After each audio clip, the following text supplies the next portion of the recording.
Outro dia eu vi uma pessoa que estava com o olho vermelho, inteirinho. Aí eu cheguei perto do cara, achei que a pessoa estivesse doente, né? Aí, batendo papo e tal, ele falou que ele fez uma pigmentação no olho. Dentro dessa parte branca do olho? Né? É, parte branca. Depois eu vi no céu dizendo que isso é proibido, enfim. É perigoso isso mesmo? É arriscar? Isso é dermatologia ou é oftalmologia? Olha, sinceramente, esse tratamento eu jamais indicaria para algum paciente. Eu acho que está ainda no começo. Eu acho que é um pouco de inversão até daquilo que é próprio ou não, né? Então entra um pouquinho naquela questão que a gente falou no começo da autoimagem. Então modificar a cor dos olhos através de colocar pigmento, um procedimento que traz risco, que ainda não é liberado pelo Conselho de Medicina, eu não indicaria, né? Existe a opção de lentes, se o paciente quer em algum momento, né, ficar com o olho de outra cor.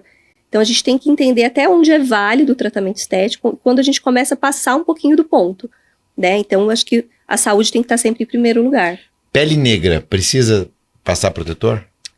A pele negra, ela tem uma proteção maior do que a pele mais clara, né? Então os fototipos altos é como se eles já tivessem uma certa proteção, mas sim, tem que passar protetor solar. E hoje em dia a gente tem protetor solar, inclusive protetor com cor para todos os tipos de pele. Mas precisa sim, não dá para deixar de lado só porque a pele é uma pele negra. Picada. Então, picada de borrachudo ou de pernilongo, né? O que fazer nesses casos? Tem como proteger? Fui picado, aquela cruzinha funciona? Vamos ver os mitos aqui. O que a gente faz? A cruzinha é um pouco de mito ainda. Então, tem pessoas que são alérgicas à picada, né? Aí, claro que a conduta seria diferente. Mas, no geral, né, se tiver demasiado, por exemplo, uma dica que dá para fazer em casa é colocar alguma coisa fria, né? Seja um gelo ou uma compressa fria para segurar um pouquinho aquele edema que costuma formar. E nas primeiras 24 horas, de repente, até uma pomadinha de corticoide. Isso se for uma pessoa geral.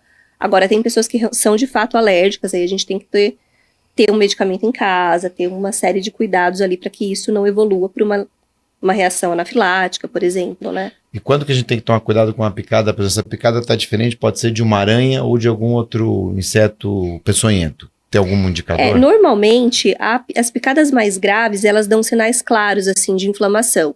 Então, o edema é muito importante, né, que é o inchaço.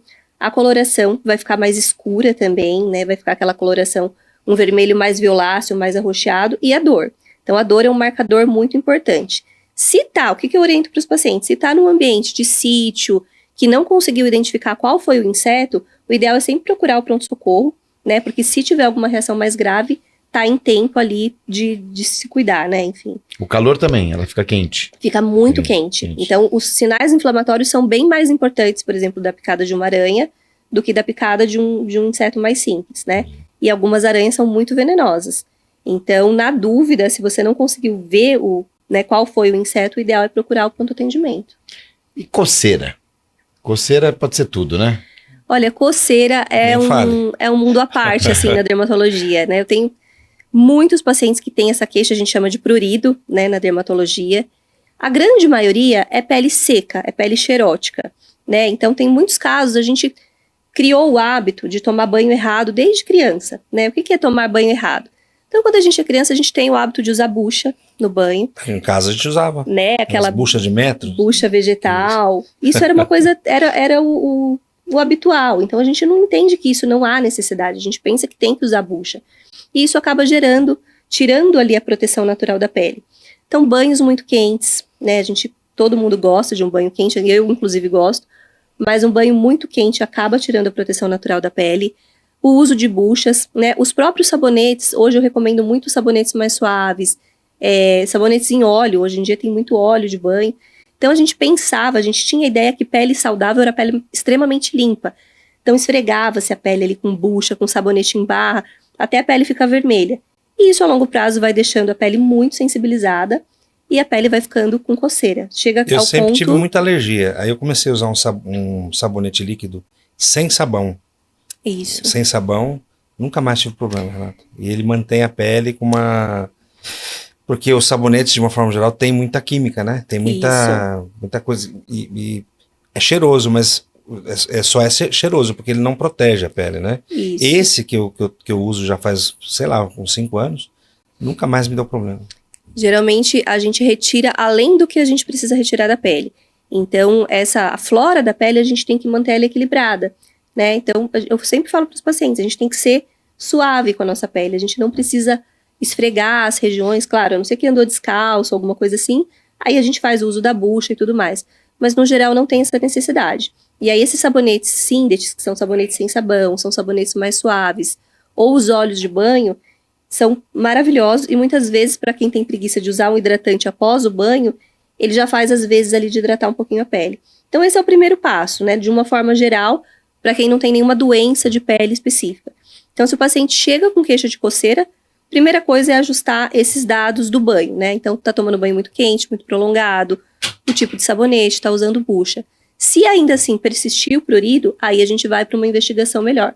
Mas, em princípio, geralmente tá tomando banho errado mesmo. E quanto a gente mais coça, quando tá coçando, vai coçar mais ainda? Exato, porque o coçar já faz pequenos ferimentos na pele, né? Que muitas vezes a gente não vê, mas muitas vezes a gente vê. Muitas vezes a gente chega a machucar, que são portas de entrada, inclusive, para uma bactéria, para uma infecção secundária. Então, coceira não é bobagem, tem que tratar, né, para que a pele se mantenha íntegra ali. Entendi. Que é a dermatite atópica, né?